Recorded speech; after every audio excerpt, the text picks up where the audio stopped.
Today my topic for presentation is CT and MR imaging and arteriography. I'll start with the CT scan. A brief history regarding how radiological imaging has evolved over time. It all started with the X-ray machine, which was invented in 1895, followed by ultrasound, which was invented in 1956, and then CT in 1972 and MR 77. So, physicist named Wilhelm Conrad Röntgen, he was the first who produced and produced the electromagnetic radiation called as X-rays in 1895. And for this incredible discovery, he was awarded Nobel Prize in 1901. And this is the first X-ray, which was his experiment on his wife's hand. The next big step was taken in 1917 when Johann Redon established the mathematical principles of the CT scan. And later in the early 1930s, the Dutch radiologist Zeris de Plantes first devised a technique that reduced the problem of superimposition of structures in the basic radiography. It involved physically connecting the X-ray tube and the film opposite each other and then rotating this combination around the body. This sharpened the images and thereby creating less superimposition artifacts.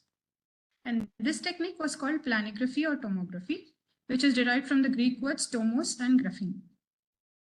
And invention of this transverse axial scanning method, together with the availability of computers, allowed computational reconstruction of the images and led to the development of the so-called computed axial tomography, that is CAT scans, or later termed CT scans. And two similar methods for transverse axial scanning were developed and independently by both Sir Godfrey Newbold-Hounsfield in UK and Alan MacLeod Cormack in Massachusetts, and for this discovery, both of them were awarded Nobel Prize in 1980. Coming to the basic principle of scan, the fundamental unit in a CT consists of an emitter and a detector. And the emitter produces a thin beam of X-rays which passes through the tissues and is detected on the other side by the detector. When the detectors, they capture the attenuated X-ray beams after they pass through the patient and they are converted to electrical signals. These signals are subsequently converted to binary packets of information in the computer systems. And these computer systems, they reconstruct the densities of the object through which the X-rays have passed, creating a 3D image. And these densities are represented by Hounsfield units or CT numbers. And they have a wider range, starting with the air at -1000 Hounsfield units, water at 0 Hounsfield units, and dense bone at more than +1000 Hounsfield units. Here, muscle and blood range from 40 to 60 Hounsfield units. And this is the image which is reconstructed, which consists of a 2D grayscale image. That is, this is the 2D image. It consists of a collection of pixels or picture elements, typically a square of around 512 pixels on one side. And the same thing, when multiple slices are collected into volume data sets, this is a 3D image, and this becomes a collection of voxels, that is volume elements. This is the voxel, and this is the pixel. Coming to the types of scanners, the initial scanners were single slice sequential CT scans. Later were developed the spiral helical CT, then multi-detector CT, and then came the CT angiography. Single-slice sequential CT scanners were the first generation CT scanners, which were capable of producing a cross-sectional image of 116 to 160 matrix. They were applicable only to parts of the body with limited motion, like head. And to obtain a better scans, such as in the areas of chest and abdomen, subsequent generations of scanners were designed to decrease the time required to obtain this image. Next came the spiral helical CT scan. It was possible to develop this scan because of the development of a slip, which consists of an emitter and a detector array, which can rotate continuously over a 360 degrees in the same direction. And at the same time, the computer can acquire data continuously. And if in this process, the table moves continuously in a linear motion through the gantry, data can be acquired in a single sweep over the entire volume of interest. And this technique, the emitter traces out a spiral relative to the patient. This is the spiral which is traced by the emitter, and then that is why this is called a spiral or helical CT.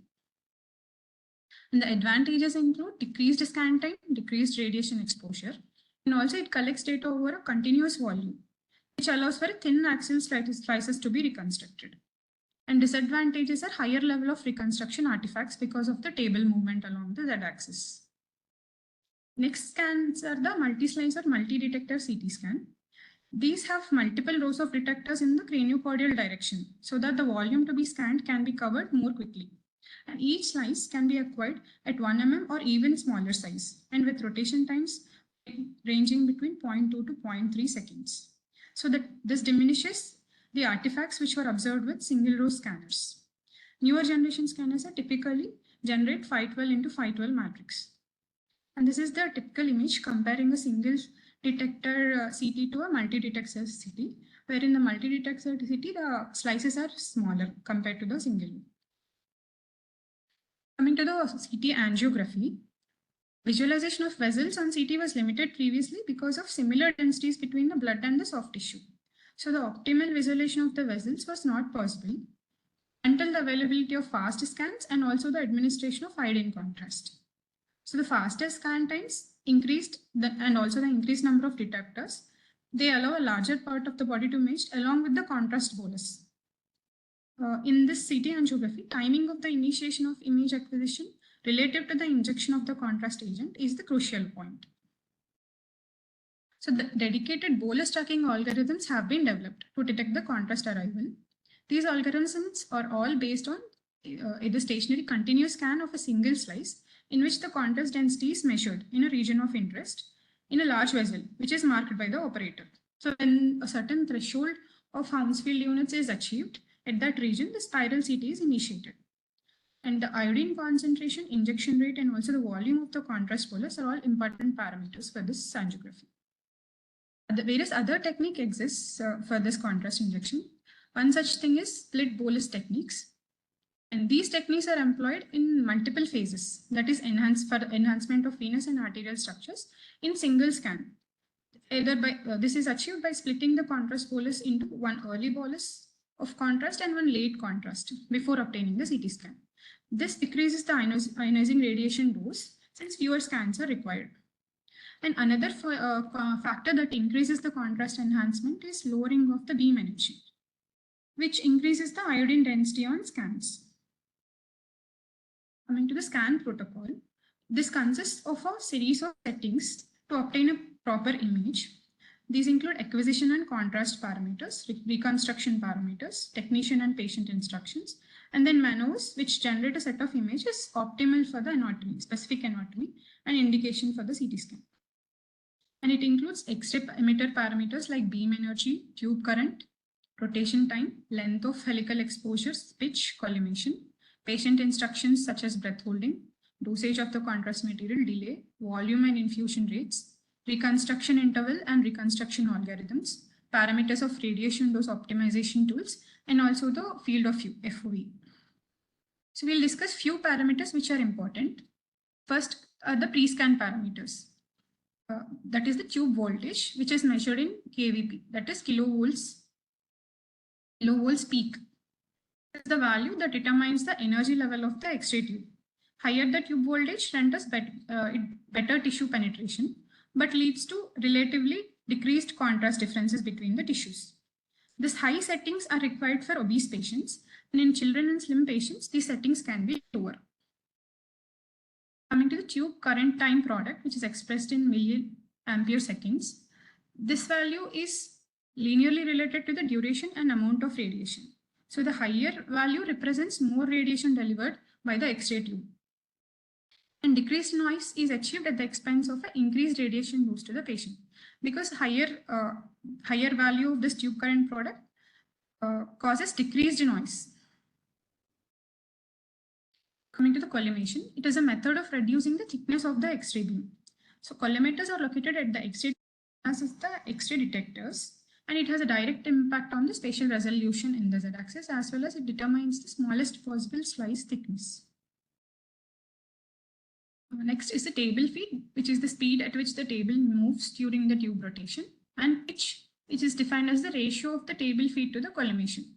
If these values, that is the pitch values, more than 2 will result in undersampling of the region, and less than 1 will result in overlapping scans.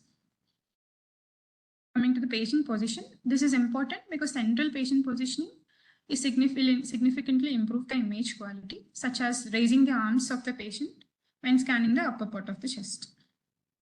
Next are the contrast protocols. With the newer scanner types, good timing of the administration of contrast material has become an essential part of the examination.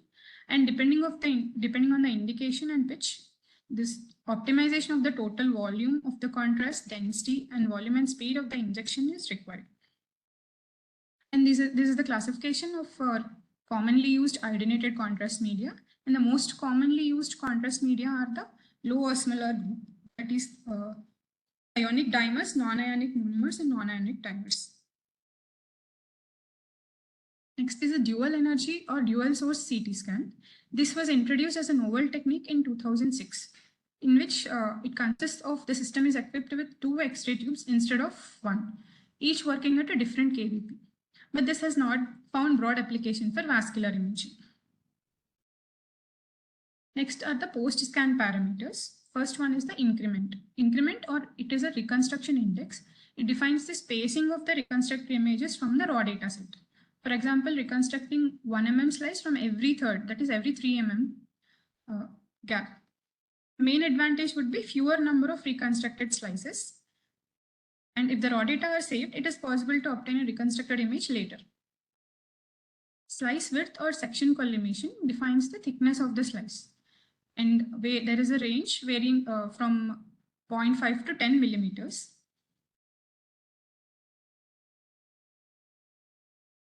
And the minimum slice thickness is defined by the pre-scan collimation setting. The main advantage of the thicker slice is a lower noise level and significant reduction in the data load.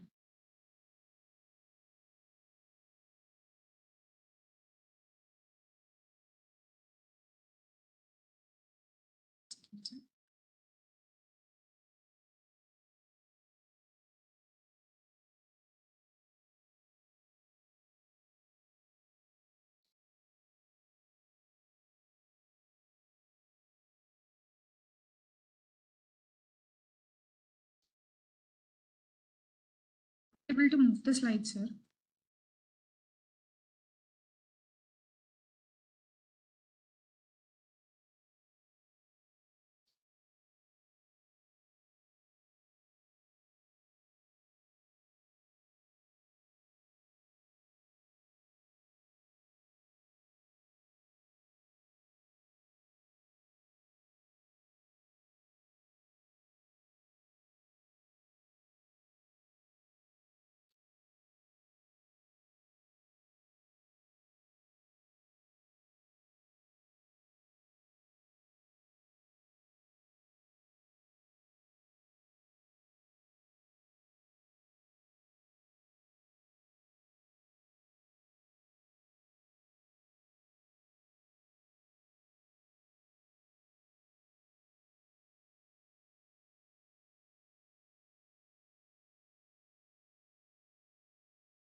Sorry for the delay. Slice width or section collimation, this is done. Coming to the field of view, the size of the display matrix and FOV, that is the field of view, have a direct impact on the axial resolution. And by keeping the FOV to the maximum necessary, pixel size is decreased.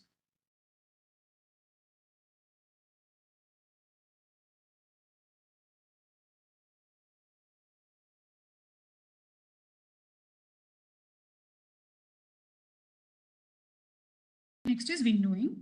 The window width sets the number of grayscales displayed and the window level defines the middle grayscale value. This windowing sets the contrast and brightness of the image.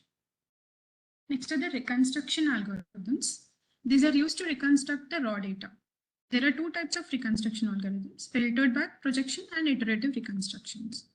And in the filtered back projection, this was the algorithm of choice previously. It consists first is during a rotation of the tube, one-dimensional data sets are obtained. These are reconstructed in a 2D data set. This is called the back projection. Then the images obtained in this way are very fuzzy. So the additional filters needs to be applied to improve the quality of the image. This is called as filtered back projection. Iterative reconstruction, this is the reconstructive algorithm of choice in the recent times. It consists of mathematical calculations of the cone of the X-ray beam, the shape of the voxels, focal spot, nature of the X-ray beam, and detectors. These are all taken into account. And the major advantage is substantial decrease in the image noise compared to the filtered back projection. Disadvantages is high demand on the computational power. Coming to the dynamic CT scanning, this is one of the newer techniques in which the images are obtained at a fixed location without moving the table during the injection of the contrast material. This provides an insight into passage of the contrast material through the arterial, capillary, and venous phases representing tissue perfusion. And the maximum anatomical area that can be covered by this type of imaging is determined by the length of the detector area. In most predominantly, it is used in brain and cardiac perfusion studies. Another new technique is the ECG triggered and gated scanning. In this techniques, they couple the ECG signal to the scan acquisition and can be measured, can be used to obtain the images without any cardiac pulsation artifacts at the level of heart, coronaries, and ascending aorta. It consists of two types of acquisition. One is retrospective and one is prospective. In retrospective acquisition, it is ECG is registered during the scan and is coupled to the raw data. And the images are obtained at different phases of the ECG. And it is most often used for coronary imaging. And drawback is there is only partial reconstruction of these images. And in prospective ECG gated acquisition, X-ray beams are turned on only during pre-selected phases of the cardiac cycle. Main benefit is reduced radiation dose, and disadvantages is only pre-selected phases can be reconstructed. Coming to the post-processing, it involves multiplanar reformatting, measurements, and 3D reconstruction. Multiplanar reformatting, that is the reformatting of the CT data into coronal, sagittal, or other non-axial planes. This is called as multiplanar reformatting, and this gives more insight into vascular anatomy than possible with only one view, that is axial view. Measurements, that is conventional CT, may lead to a slight overestimation of the diameter on axial status. This is conventional CT axis, this is the conventional CT axis, sorry, which is not perpendicular to the aorta, and hence it gives an elliptical cross section, which overestimates the diameter. But in spiral CT scans, it is reconstructed perpendicularly to the aorta, which gives a more accurate measurements. And this can be used to calculate the volume of any structure in the 3D model, which is more sensitive to changes in size. Example is detection of changes in the size of the abdominal aortic aneurysms, especially after endovascular repair. And it is also gold standard for early detection and accuracy regarding the growth of the aneurysm or its shrinkage. Coming to the three-dimensional reconstructions, the combination of rapid scanning over volume of interest and new software algorithms and also advances in the computer technology have made possible to create 3D reconstructions from the spiral CT data. And it can be limited to individual structures that meet the parameters like density or location. And for vascular structures, CT angio produces contrast density within the vessel lumen, so that 3D reconstruction of that particular vessel lumen can be performed. And calcium within the vessel wall, it cannot be cut away easily and is usually included in the reconstruction images. This is the first image, typical computer-generated image, and this reconstruction is often displayed, and this is called as shaded surface display. And in this, exterior of the structure is opaque and shaded to provide depth, appreciation of the depth. And it greatly aids in interpretation of the anatomy, difficult anatomy especially. But disadvantage is all the CT numbers included in this model are given the same opaque color in the display. Same color. And then another method, that is maximum intensity projection. It displays different physical densities, and it is a method to produce 2D images in which these voxels, that is voxels with the highest intensity in the chosen plane of projection, are displayed. And typically a coronal plane overview is used.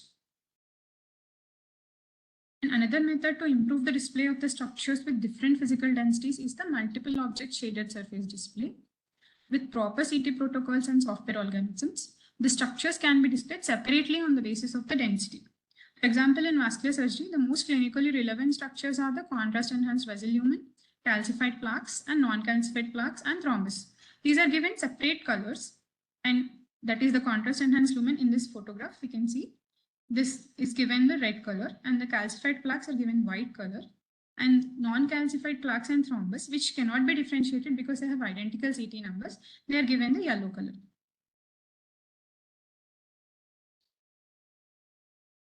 Because separate elements can be viewed in combination or separately in this type of reconstruction, it has advantages of both the two images, that is single object SSD and MIP images.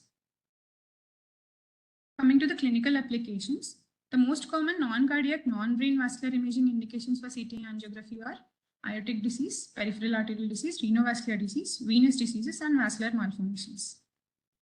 Aortic disease, primary imaging modality for the aortic disease is the CT angiogram.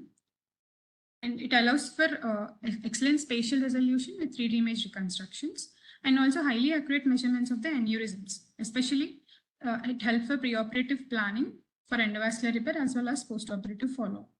And it also allows for imaging of smaller branches such as intercostal arteries, especially which are important for prevention of spinal cord ischemia, and also for tiny contrast enhancement within the thrombus. This is important for identification of endoleaks. And because of the CT angiography acquisition speed of the entire aorta, which is currently within 1 minute, this allows for accurate imaging in cases of acute cases such as ruptured aneurysms, dissections, or trauma. And it has advantage in both acute as well as elective settings in the ability of imaging calcium. Coming to the peripheral arterial occlusive disease, it can be used to image the arteriality from the aorta through the pedal vessels in a single acquisition run. So the high resolution allows for accurate delineation of the stenotic segments and also helps for planning for both open as well as endovascular interventions. It is highly accurate and tibial artery runoff imaging also, but interpretation if in cases of with presence of calcium is difficult. And it also sometimes overestimates the severity of a calcified stenosis. Coming to the carotid artery stenosis, it can be accurately defined by the CT angiography, and accuracy is hardly affected by calcium. And it can easily differentiate occlusion from high-grade stenosis. Coming to the renal and splanchnic arterial diseases, this CT and MR both angiography are comparable in sensitivity for the detection of proximal renal and splanchnic artery stenosis. And again, they're often used for the diagnosis of mesenteric artery stenosis and aneurysms, and also used for pre-interventional planning. Coming to the venous diseases, it is an excellent modality for evaluating a variety of venous pathologies, including mesenteric venous thrombosis, and especially for pulmonary emboli, this is the investigation of choice, which has replaced the lung perfusion and ventilation studies. But even now, for evaluation of peripheral venous diseases like in iliacs and subclavian veins, duplex ultrasound remains the imaging modality of choice. Coming to the vascular malformations, the role of CT angio is limited, and only in cases of high flow malformations like AV and arteriovenous malformations, AV fistulas, this can support a proper diagnosis. Coming to the limitations and risks, the radiation dose, which has a long-term carcinogenic potential, is the main limitation, particularly in the pediatric age group. And contrast-induced nephropathy, which is the third most common cause of iatrogenic acute renal failure. And exact mechanism is hypothesized to be a combination of direct renal epithelial damage along with renal medullary ischemia. Coming to the common artifacts which have been encountered during this scanning, first is the partial volume effects. This refers to a situation in which the objects are actually only partly included within the scan plane, and the resulting image simulates a lesion where there is none. For example, here, this simulates a lung nodule, but actually there is no lesion. Other is the beam hardening effects. That is, these are streak or scatter artifacts arising from the interfaces between the materials with large differences. These are commonly seen with materials, dense materials such as prosthetic hips and metallic stents in the endographs. Here, tantalum and gold stents have significant beam-like artifacts, whereas platinum has no influence, and steel lies somewhere in the middle of the spectrum. And this result in erroneous interpretation of the vessel lumen narrowing. And the scatter can also occur as a result of dense intravenous contrast material that is in the subclavian or the brachiocephalic veins. Because that is why the contrast agent should be infused in the arm opposite the vessel of interest or into the inferior vena cava. Coming to the motion artifacts. Different types of motion artifacts exist, and the most important one is because of the movement of the patient during the scan, and others are respiratory and pulsation artifacts. And to avoid these respiratory artifacts, especially in dyspneic patients, they should be advised to maintain a shallow respiration. Averaging artifacts. This is another type of artifact wherein the large attenuation from a small calcified plaque within the slice, this averages with the thrombus, that is the thrombus density material, and produces an intermediate density. That is, this intermediate density is similar to the intraluminal contrast. So it often occurs with aortic aneurysms, and it should be suspected when the contrast density material appears with no apparent inflow or outflow vessel, and along with a piece of calcium or metal nearby. And this can be reduced by using a small reconstruction intervals. Another artifact is stair-step artifact. It occurs when the construction interval is too large and the stepped up appearance of the vessel is created. This can be confusing because it cannot be clearly differentiated with a potential occlusive disease. And a number of other artifacts also exist. Mostly are related to scanner malfunction or tube malfunction or detector malfunction or improper calibration. And now coming to the magnetic resonance imaging. This is actually initially called nuclear magnetic resonance tomography, that is NMR, which is a chemical analytical technique that has been used for more than 40 years. This is the basis of imaging technique. And because of the confusion which arises because of the term nuclear, this was replaced by magnetic resonance imaging, MRI.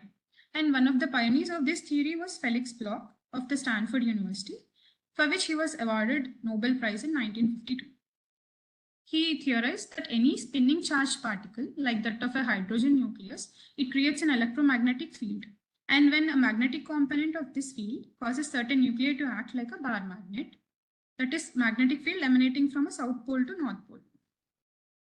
This is the inside picture of an MRI scanner, wherein the patient, this is the patient platform where patient is subjected to that magnetic field created by this magnet here, black colored, and then gradient coils and radio frequency coils. And all these are connected to the computer system wherein the image is reconstructed. The basic principles of MRI and the basis of MRI is the directional magnetic field or moment, which is associated with charged particles in motion. The nuclei containing an odd number of protons or neurons have a characteristic motion, and this motion is called as precession. And because nuclei are charged particles, this precession produces a small magnetic moment during their motion. And when a human body is placed in large magnetic field, many of the free hydrogen nuclei which are present align themselves with the direction of this magnetic field, external magnetic field. And then the nuclei, that is the hydrogen nuclei, they precess or rotate about the magnetic field direction. And this behavior is termed as Larmor precession. And the frequency of this precession is proportional to the applied external magnetic field strength. This is the image which shows the randomly aligned hydrogen molecules, hydrogen nuclei before the application of external magnetic field. So to obtain an MR image, the object is placed in a uniform external magnetic field B0. That is, these are the lines. This is the external magnetic field. As a result of this external magnetic field, the objects which were previously nuclei which were previously randomly aligned, they align along this external magnetic field, creating a net magnetic moment M, which is parallel to the B0, external magnetic field. Then a radio frequency pulse, this is BRF, it is applied perpendicular to the previous magnetic field, external one. And this with a frequency equal to that Lamer frequency, this causes the M, that is net magnetic moment, to tilt away from the external magnetic field. Once this signal is removed, the nuclei again realign themselves such that their net magnetic moment again parallels with the external magnetic field. And this return to that equilibrium is referred to as relaxation. During relaxation, these nuclei lose energy by emitting their own radio frequency signal. And this signal is referred to as free induction decay response signal. And this response signal is measured by a conductive field coil placed around the object being imaged. And once it's detected, this signal is sent to an amplifier and receiver, where it is digitized and processed with a mathematical algorithm known as Fourier transform. And this produces the MR image. And to produce this image, the signal must be encoded for each dimension along the 3 dimensions. This produces a 3D image. And for this encoding in each direction, it is accompanied by adding a gradient magnetic field. Coming to the characteristics of MR images, the voxel intensity of each tissue depends on the proton density of that particular tissue. So the higher proton density, the stronger is the response signal. And it also depends on 2 other tissue specific parameters, that is T1 and T2. T1 is the longitudinal relaxation time, T2 is the transverse relaxation time. So T1 measures the actual time required for this magnetic moment of the displaced nuclei to return to the equilibrium or realign itself with the external magnetic field. And T2 indicates the time required for this response of a given tissue to decay. And these images hence are typically referred to as either T1 weighted or T2 weighted. T2 weighted images usually display simple fluids such as urine, bile and CSF as bright and other tissues as lower signal. And T2 weighted imaging is one of the basic sequences for imaging of tumors, but not much of use in angiographic imaging. The MR angiography and venography are performed with T1 weighted images sequences. And the objects that are bright on these sequences include fat, methemoglobin, flow effects, and also MRI contrast. And various pulse sequences exist with a combination of either radio frequency or gradients that are used to create an image. And most often these are either spin echo or gradient echo sequences. Spin echo sequences, they create both T1 and T2 weighted images, and only radio frequency signals are used alone. In gradient echo sequences, they create only T1 weighted images, and both radio frequency and applied gradients are used. Coming to the pulse sequence parameters, few parameters exist, that is when MR images are required. The radio frequency pulse, BRF, which is externally applied, it is repeated at a predetermined rate. And the period of the pulse sequence is the repetition time. And these FID response signals, they can be measured at various times within this interval. And the time between which the pulse is applied and the response signal is measured is the echo delay time, that is TE. By adjusting these 2 parameters, that is TR and TE, the image can be made to contrast different tissue types. Now the T2 weighted images, they have a longer TE and TR. Therefore, these sequences are slower and not appropriate for contrast enhanced MR angiogram. But T1 weighted images, they have a very short TR and TE. So these can be used for contrast enhanced MRI imaging. Other parameters like field of view and image matrix are frequently seen, but they represent the size of the image region and also they contribute to the image resolution. Next is the MR angiography and venography. First is the non-contrast enhanced MR angiography. Because of the risk of nephrogenic systemic fibrosis in patients with poor renal function, it has led to renewed interest in non-contrast enhanced techniques, especially such as time of flight imaging. This time of flight imaging uses a rapid T1 weighted pulse sequence in either sequentially acquired 2D slices or a 3D slab. This causes loss of signal within the slice or slab. When the fully magnetized protons in the vessels flow into this particular slab or slice, it produces a higher signal than the stationary tissue, resulting in image in which the flowing blood appears much brighter than the surrounding tissue. So for example, in an axial slice through the mid-abdomen, the aorta, IVC, mesenteric arteries and veins, they would all appear bright. So to remove either the arteries or veins, a special pulse is applied either above or below the slice to eliminate the signal from that particular tissue. So if the inferior saturation pulse is applied, only the protons flowing into the slab from the above, that is the aorta and mesenteric arteries, would appear bright. And if the superior pulse is applied, only protons flowing from below, that is from the IVC, would appear bright. And this series of such images obtained sequentially produce a 2D time-of-flight abdominal MR angiogram images. And additional non-contrast techniques included are, first is the ECG-gated steady-state free precision, then ECG-gated arterial spin labeling, navigator-gated SSFP, and HASTE, that is half Fourier fast spin echo imaging with flow spoil gradients. All these techniques use different methods to accentuate signal of the flowing blood and attenuate the signal from the non-moving structures which are around the tissue of interest. And another is the fresh blood imaging. This relies on the signal difference between the systolic and the diastolic triggered acquisitions. Two alternative approaches also used in the SSFP sequences, which include flow-sensitive dephasing and quiescent interval single shot. So these techniques may replace in future contrast-enhanced MRI in many circumstances. So this is the image obtained. That is the optical oblique sagittal section of the aorta, non-contrast enhanced steady-state free precision MR angiogram of the thoracic aorta. And this white, the signal from the flowing blood appears bright. And these two images are the coronal images of the renal arteries. And this is the time-of-flight MR angiogram of the renal arteries. And this is another method which used a sequence, that is newer method of ECG gating. And it has improved visualization of the accessory renal arteries. This is the coronal MR angiogram of the lower extremities using the quiz technique. And this view, it shows the occluded right posterior tibial artery and also collaterals around the ankle joint very clearly. Coming to the contrast-enhanced MR angiography, the MR contrast agents currently approved by the FDA include several, which are rare earth element, that is gadolinium, wherein it is chelated with another substance to avoid the release of this toxic free gadolinium into the body. And these agents are designed to shorten the T1 of the protons in the vicinity, thereby making them more conspicuous on the T1 weighted images. MRI it is not designed to image the agent itself, but to image its effect on the protons in the surrounding water. Very small amount of MR contrast material is sufficient for angiography, as compared to the CT scans, where large amount of iodinated contrast material is required. And other advantages include decreased nephrotoxicity and lower incidence of adverse reactions to the agent. Another technique is step-table and continuous table MR angiography.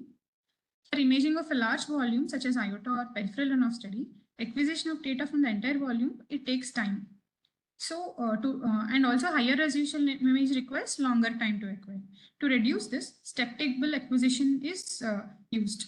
Here, the portions of the anatomy of interest are imaged sequentially, with the scanner table moving between the stations to place the anatomy of interest nearer to the magnet. For example, in a peripheral runoff study, it includes 4 step table stations. One is the abdomen, pelvis, thighs, calves, and feet. Each is imaged with a separate coil. And it requires additional hardware, including a set of MRI coils for optimal imaging of each segment, and then software which controls the automated table motion. Disadvantage is it requires a longer total acquisition time. And this can lead to venous contamination in the later stations. Coming to the 3-dimensional image processing, it is similar to the CT angio, including multiplanar reformatting, that is reformatting the images in multiple planes, then maximum intensity projection, which displays the brightest voxels within the plane, and volume rendering. Coming to the hardware and software for MR angiography, it is performed optimally with a 1.5 or 3 Tesla MR system with the fastest, strongest gradients available using multi-channel receivers and coils, and with powerful reconstruction computer systems. Dedicated coils for specific vascular beds are available, and these include neurovascular coil for head and neck, peripheral angiography coil for covering the pelvis until the feet for runoff studies, then multiple flexible phased array coils for thorax, abdomen, and pelvic vessels, and small local extremity coils for digital and pedal vessels. And 2 parameters exist. One is the parallel imaging, one is compressed sensing. Multi-channel coils and radiofrequency receivers allow parallel imaging, which refers to a collection of MR acquisition and processing techniques which are used to accelerate the image data acquisition. So the most recently used contrast enhanced MR examinations and new scanners are performed with parallel imaging, which reduces the acquisition time. And also compressed sensing. It is a mathematical framework that provides reconstruction of data from undersampled measurements in order to gain acceleration of acquisition time. And it is useful especially in pediatric imaging. Coming to the clinical applications. First is the aortic vascular disease. And especially it is used to assess the aorta in cases of atherosclerotic aortic disease, dissections, aneurysms, and also connective tissue disorders such as Marfan syndrome, vascular stent graft placement planning, as well as embolic assessments. An assessment of the aortic arch by this contrast enhanced MR angiography, it is superior to any other technique. This is the images of the contrast enhanced MR angiogram of the aorta, wherein it shows bovine arches. Coming to the carotid vascular disease, it is very sensitive method for evaluating the carotid artery atherosclerosis with a reported sensitivity of 95% and specificity of 90% in lesions from 70 to 99% narrowing. And peripheral vascular disease, it is a standard non-invasive method for evaluation of peripheral vascular disease, especially for preoperative evaluation, including imaging of the inflow vessels and evaluation of stenosis with a reported specificity of sensitivity of 99.5%. And also post-intervention evaluation, for example, to assess the graft patency and stenosis and also pseudoaneurysm formation. This is the pseudoaneurysm formed. This is the pseudoaneurysm formed at the proximal anastenosis. Renovascular diseases. The 3D gadolinium enhanced MR angio has become the clinical standard with a sensitivity of 94% and especially useful in atherosclerotic renal artery stenosis, fibromuscular dysplasia, renal artery aneurysm, and accessory renal arteries identification. And this detection of accessory renal arteries, for example, in this image, it identified almost 2 accessory renal arteries on each side. This is important for assessment, especially of potential living renal donors. Next is the evaluation of patients with suspected intestinal angina or chronic mesenteric ischemia. It is accurate almost up to 97% in characterizing the proximal disease of the SMA. And in suspected superior mesenteric vein thrombosis, it has been suggested to be superior than the catheter angiography. Coming to the venous vascular disease, it can be used to evaluate both central and deep venous structures. In the central venous structures, like especially SVC, they can be evaluated with 100% sensitivity in identification of the thrombus. For pelvic and deep venous structures, 4D time of flight imaging is used. Other applications includes assessment of patients with suspected thoracic outlet syndrome, potential renal donors, and suspected failure of anastomosis in the transplant graft, and diagnosis and response to therapy in large and medium vessel vasculitis like tachysis, and also pulmonary AV malformations, and preoperative evaluation of flaps, that is deep inferior epigastric artery perforators in abdominal flaps for an autologous breast reconstruction. This image shows the pre and post therapy images in a Takayasu arthritis patient. Here there is common iliac artery stenosis on both sides, which has improved with therapy. Coming to the limitations. First is the fat saturation scan artifacts in the chest MR angiography. This suppresses the signal from the fat. That is, this is advantageous in that fat will have equal signal, high signal on T1 weighted images, but sometimes this may result in suppression of the water signal also along the vessel. Another is a susceptibility artifact from the concentrated gadolinium. Here what happens is at high concentrations, the MR contrast material which is inducted into the vein, that is here, this is the subclavian vein. This is high contrast. This causes an artifact in the adjoining artery, which mimics a stenosis. And this occur only during induction of pure contrast. This is typically seen at the origin of the great vessels. And this can be re-evaluated later in a venous contrast, wherein there is no stenosis identified. Next is a susceptibility metal artifacts, that is the metals which produce a large signal void and extensive distortion around the implant. And these sequences like metal artifact reduction sequences have been used to reduce these artifacts, like multi-acquisition variable resonance image combination and also slice encoding metal artifact correction. High intravascular signal from thrombus containing methemoglobin. This is another artifact which is common. that is clotted blood, which will pass through a state of either intercellular or extracellular methemoglobin in the subacute phase, that is up to 14 days. So when the clot contains large amounts of methemoglobin, if particularly extracellular, the signal may be high on T1 weighted images, and it can mimic an intravascular contrast. For example, this is the pre-contrast imaging, T1 weighted imaging, wherein this mimics a contrast within a graft. But actually, this is a clotted graft. And this is the post-contrast image of the same patient, wherein this contrast is actually equal in intensity with the contrast which flows in the opposite SFA.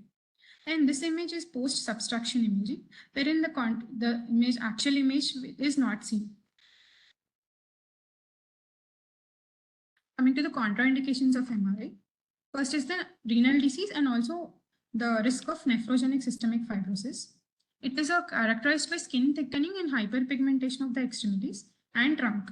And patients with more severe involvement may have contractures and also organ fibrosis and sometimes death. And this is most commonly seen in renal insufficiency because it is thought that these gadolinium agents are cleared rapidly by the normal kidneys, but the rest enzyme of this gadolinium, it increases 100-fold, especially in impaired renal function patients. So the gadolinium-based contrast agents are characterized by first is molecular structure into either linear agents or macrocyclic agents. Next is type of chelate used, either ionic or non-ionic. One parameter, that is transmetallation. It is a process where competing ions such as zinc, copper or iron, they displace gadolinium from this chelate and to form a free form of gadolinium, and this process occurs more easily with linear than the macrocyclic agents. And three groups have been described by the American College of Radiology, group 1, 2 and 3. This is includes all the linear, ionic and all available linear non-ionic agents and most commonly associated with the nephrogenic systemic fibrosis. Group 2 are newer agents with linear ionic agents and 3 macrocyclic agents. They have much lower incidence, that is less than 0.07% of nephrogenic systemic fibrosis. Group 3 includes one newer linear ionic agent. These are all the examples of these three groups of agents of gadolinium contrast. In the recent recommendations of MR angiography in the presence of severe renal function impairment include, first is use of macrocyclic agents at recommended doses with hemodialysis performed promptly after the MRI in dialysis dependent patients. Also, CT angiogram is an appropriate alternative in dialysis dependent patients, and non-contrast MRI for those with stage 4 and 5 CKD who are not yet on permanent dialysis. Other contraindications to MRI are patients who have implanted pacemakers and defibrillators, who were previously considered as absolute contraindications, but recently FDA has approved a few MR conditional devices, and also previously used non-MR conditional pacemakers and defibrillators can also be imaged safely under carefully controlled conditions. But the only factor of greatest concern is whether the patient's underlying rhythm would be able to tolerate the pacemaker ceasing to function while within the magnet. And other contraindications previously thought, that is vascular stents, filters and coils, they've all been now shown to be MRI safe or MRI conditional. And especially stents, filters and coils, who are composed of non-ferromagnetic material, may be imaged immediately after the placement, but weakly ferromagnetic devices, the decision has to be taken whether to perform MRI within 6 to 8 weeks after placement with proper consideration of potential risks and benefits. But presence of these devices may cause severe image artifacts. Coming to the future advances. First is the continuous and moving table MR angiography. It has advantage of reduced motion artifacts, and also it permits bolus chasing because of the speed of the table motion, which can be adjusted to match the transmit of the contrast, and especially in peripheral vascular imaging when combined with parallel imaging techniques. Another is the time-resolved MR angiogram. These methods obtain multiple, more rapid acquisitions throughout the passage of the contrast from the arteries to veins, and also acquire thicker slices, resulting in dynamic flow of contrast into the artery followed by venous filling. These are the images acquired in such time-resolved MRI of the feet. Coming to novel contrast agents, that is the blood pool contrast agents. They remain intravascular for extended periods of time and which allow for longer high resolution images. And two principal types of these agents have been developed, which are compounds of either gadolinium bound to macromolecules or ultra small molecules like superparamagnetic iron oxide particles.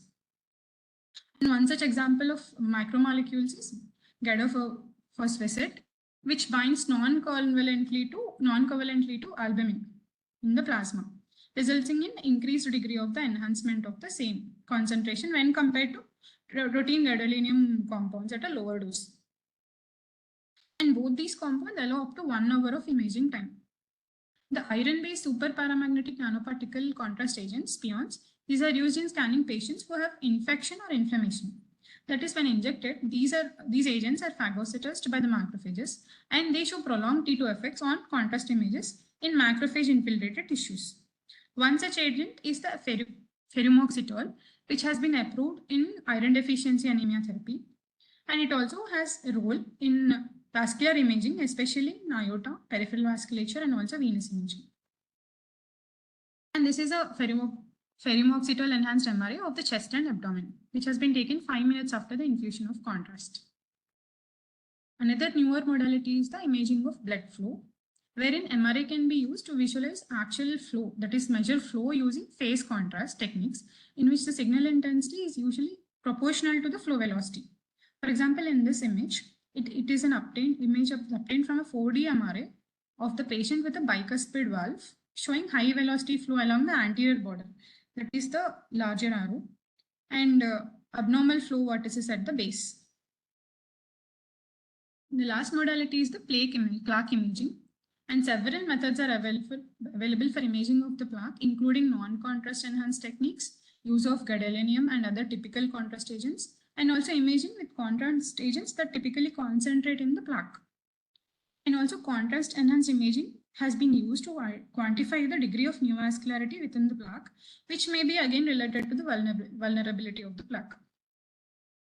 And most often imaged plaques is at the carotid bifurcation because it is superficial in location, relative lack of pulsatile motion, high prevalence of disease, and also clinical importance.